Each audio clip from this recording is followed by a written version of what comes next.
We thought we'd use the Evening With tour to answer some of the most asked questions I get, and some of the most interesting ones. One question, believe it or not, I get asked a lot is, have I ever been drunk on stage? Oh, you've been to some of my concerts. Well, I've been teetotal actually for 15 years, but it is true before that I did like the occasional drink. Have I ever been drunk on stage? Well, if there's any Yes fans, and it was the only way I could play Tales from Topographic Oceans. No, in real truth, I have been drunk once on stage. I'm not proud of it, I'm quite ashamed of it really, but I was in a bad way. Back in 1976, and it was Seattle. Now, normally, I'm very fastidious with my sound checks. I do what I've done today, which is spend an hour and a half going around each keyboard individually, checking everything out, checking all the rack mounts out. I'm very fastidious. This particular day, I arrived down at this wonderful old theatre, the Seattle Theatre, which is 6,000 seats, a beautiful old place. Walked on the stage, and there was my tech, Stu, behind. I said, Stu? He said, yeah. I said, all the lights on? He said, yeah. I said, that'll do, that's fine. And I'm staggering off the stage, and I had this wonderful tour manager called Funky Fat Fred, who's great, Fred. And he came and said, here, Rick. He said, glad I caught you. He said, there's the curator of the theatre wants to have a word with you. I said, oh, not now, Fred, I don't feel very well. He said, no, he said, go on. I said, all right. So this guy came and he said, hi, Rick. He said, I really wanted to meet you, and I love keyboards and various things. He said, I'm thrilled you're playing here. He said, I wanted to show you something. I said, yeah. He said, do you know, he said, this theatre was built in 1923, and we have one of the oldest Wurlitzer organs here. He said, do you want to see it? I said, well, where is it then? He said, it's under the stage. I said, is it? He said, yeah. I said, is it one of those? He said, yeah. I said, I'll have a look at that then. Yeah, all right. So with me headache, I go straight on. And we had to go off to the side of the stage and down these concrete steps until we were parallel with the side of the stage. And there was this door. It was only about 4 foot off the ground. And you had to open it and literally crawl through this tunnel and come to the middle of the stage, which would be about here, 12 foot down. And there stood this wonderful old Wurlitzer organ. I said, does it go up? He said, look, it works on compressed air. He said, I just don't know what it... He said, I think it might go up once. I said, it's going up tonight.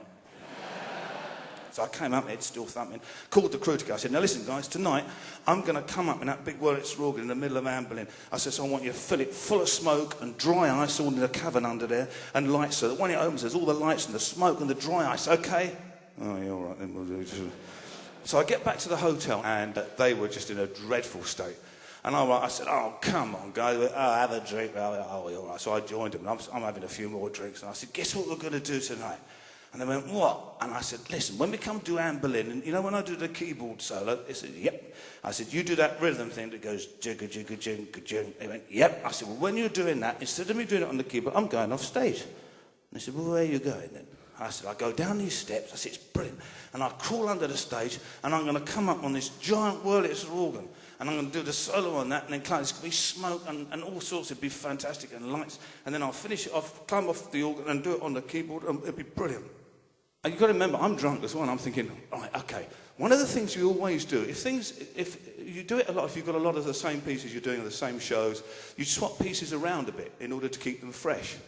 And I thought, what I'll do, I'll swap a song round. That'll keep it fresh. I mean, it would be fine if they'd been sober. So I go and knock on Budgie and Dusty's door, which is a guitar room, and they come out and they're looking dreadful. What is it, Rick? I said, we're not going to start with No Earthly Connection tonight. And they said, what are we going to start with? I said, we'll start with Journey. They said, oh, all right, no, enough they went. Now, everything would have been fine if I'd managed to get to all the other rooms. But I got hoisted away to do a radio interview, which I can't even remember. I slurred my way through it. Oh, it was great shows of that. And I'm coming back, and I'm passing the drum room, and Tony and Hodgie, the drummers, came out. They said, everything all right, Rick? I said, oh, here, listen, we're changing the opening. And they said, what to? And you've got to bear in mind, I'm drunk, I can't remember. I said, we're not doing whatever, an earthly... It's Arthur, doing King Arthur. And they said, you sure? I said, yeah, yes, fine, do Arthur, that'd be a good idea. And we walk on stage. Martin, they've just propped him up, because he's gone completely.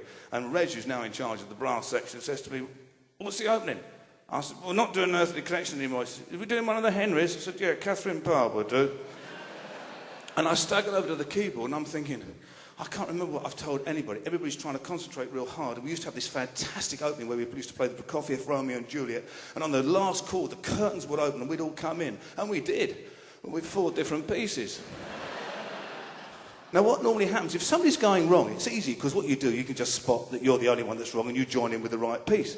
But what was happening here was, brass players are going, and we're playing Catherine Parr, they're doing Arthur, we better do Arthur. The Arthur people are going, he's still playing No Earthly Connection, we'll do that. No Earthly Connection people, he's doing Journey, so we're doing the Journey. I've got it on tape, 12 and a half minutes this went on for. And then we came to do Anne Boleyn, and I'm thinking, we shouldn't do this. But I've got to go over with it now, because I'm too drunk even to talk to them. It comes to the solo section and it starts digga-digga-jing-ga-jing. So I go, right, yeah, I'll go. So I go staggering off. I go down the steps, right? I think now, and I open the door. And when they put all the dry ice and smoke, it's thick fog, right? I can't see anything at all. So what took me 10 seconds before now takes me 2.5 minutes to feel my way through this little tunnel. And all I can hear up above me is jigga-jigga-jing-ga-jing. I finally get to the middle and I sit on this organ. I can't see, it's just a big fog and blur. The lights there are dimming. Great, the lights are working, like a few notes playing. That's great. Right, button to press it up. I press the button to press it up. I feel all this compressed air start. And it starts to go up. I'm thinking, oh, okay, this is great. And I saw the trap door open and I'm going up. And there's all the smoke and the lights. And it's fantastic. And it got to the top and it stayed there for, 3 seconds. And then the compressed air went. And then the organ went. And then I went. I made a grab for the side of the stage. The people out front thought I was waving and waved back at me. And I landed in this big heap with all this stuff down the bottom. I'm going, oh no, I've hurt myself. And all I can hear above is jigga, jigga, jigga. Now, the crew are in absolute hysterics, but Funky Fat Fred thinks, oh, crikey, Rick might be hurt. So he goes running on, and he stops quite wisely about 1 metre from the hole. But where all the dry ice had come across, it was now sheet ice, and he slid the last metre. I'm crawling out the wreckage thinking, I'm all right, and 18 stone of Fred lands on top of me. Jigga, jigga, jigga, jigga. So where Fred hits me, he dislocates my shoulders, and I've got my shoulders out. I've got blood pouring down my face. Now, 8.5 minutes, it's all on tape. Well, actually, all that's on tape is jigga, jigga, jigga, jigga. So I crawl out of this wreckage, leaving Fred there, and I come out the other side, blood and claret everywhere, and I come back on stage. Of course, I can't play anymore, so it collapses to a heap. We go, good night, thank you very much, and I walk off. The tour manager out there at the time was a guy called Alex Scott. Guy in the dressing room, Alex comes in. He goes potty. So we went back to the hotel, very quietly, all went to bed. Got up in the morning, got in the cars and went to the airport. All got on very quietly, drinking our coffee. And we used to always put the paper, the pilot always used to put the paper for us to read with the reviewing on the table then. I'm looking at it, and everybody's looking at it, nobody's going anywhere near it. And Alex gets on, he says, read it. I said, have you read it? He said, no, you read it. Read it out loud. I said, I don't want to. He said, read it out loud. I said, all right. Well, I've actually got that review. I don't normally like Rick Wakeman. But last night's performance at the Seattle Theatre was an eye-opening revelation. The evening opened with a brilliant pastiche of 4 of his most well-known pieces.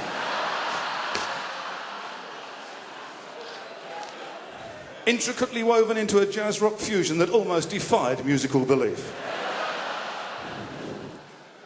Theatre also played a big part in the evening's revolutionary performance. The death scene in Anne Boleyn was nothing short of spectacular. Do not miss this show.